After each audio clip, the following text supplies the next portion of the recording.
Anansi. But Anansi was greedy for other things as well. One day Anansi was lying in the sun. He was relaxing, very calm. And as he lay there in the sun, he thought, I feel a little bit peckish. He felt a kind of empty space in his tummy, his round tummy. I wish I had some food. And then he saw coming down the hill, there was a fellow with a length of rope coiled around his shoulder. "Hey, fellow, have you got something for me to eat?" said Anansi. "Oh, brother Anansi, I haven't got anything for you to eat, but I'm going to my village at the top of that hill.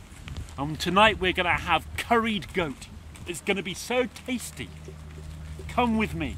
"It's a long way to the top of the hill," said Anansi. "Will you not bring that curried goat down to me?" "No, you'll have to come." "Ah," said Anansi. Then he saw a fellow coming down that hill. And he was carrying a rope as well. Hey, have you got something for me to eat?" "No, brother Anansi, I've got nothing for you to eat. But I'm going to my village at the top of that hill. And tonight we're going to have fried chicken. Delicious fried chicken. If you come with me, Anansi, we're going to have a feast. You can share with us." "But it's a long way to the top of the hill," said Anansi. "Won't you bring some fried chicken for me?" "No," said the friend. "I can't bring any fried chicken for you. We're going to finish it all during the feast. Come with me." Oh, Anansi was too lazy. But then he had an idea. "I've got an idea. You're both carrying a rope. Why don't you tie that rope around my middle? And then take the end of that rope with you to your villages. And when the feast begins, you can pull me up to the village. And I can go to both feasts. Which feast is going to start first?" Well, neither of the men knew which feast would start first. "Well, pull on the rope when the feast starts, and I'll come first to one feast. Maybe I'll have the curried goat first, and maybe I'll have the fried chicken after that. Or maybe I'll have the fried chicken first, and then I'll have the curried goat. I don't mind. But pull on your rope when the feast is ready to begin." And they went off, having tied the rope tightly around Anansi's middle, carrying the ends of those ropes up to the two villages. But Anansi waited there, and as he waited there, he was very pleased with himself.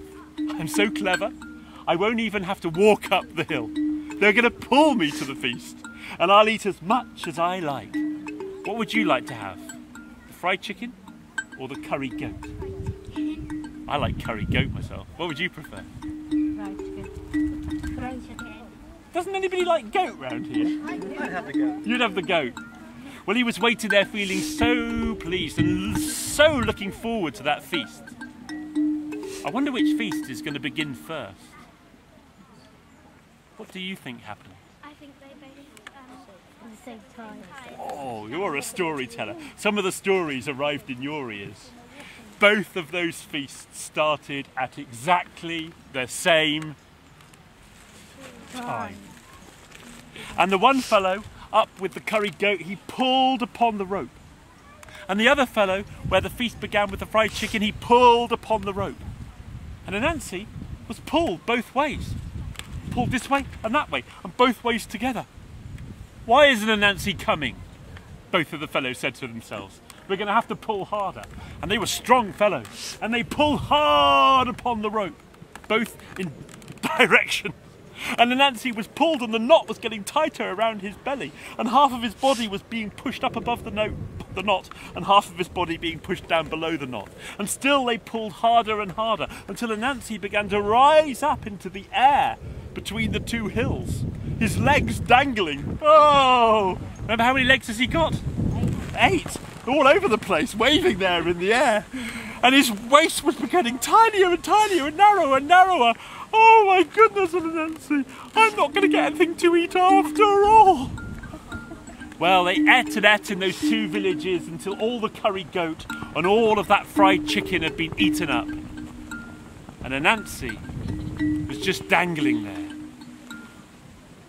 Finally, when the feasts were finished, the two men came down from those two hills. After all, they wanted to know why brother Anansi hadn't come to the feast. And when they got to the bottom, they found him lying there. He had undone the knots from round his waist, but he looked very pleased with himself. "Anansi, why didn't you come to the feast?" "Oh," said Anansi, "I changed my mind. I decided to go on a diet. But you know, look how lovely and narrow my waist is. I'm so pleased with it." And they looked, and sure enough, his waist was so narrow you could hardly see it. I mean, have you ever looked at a spider?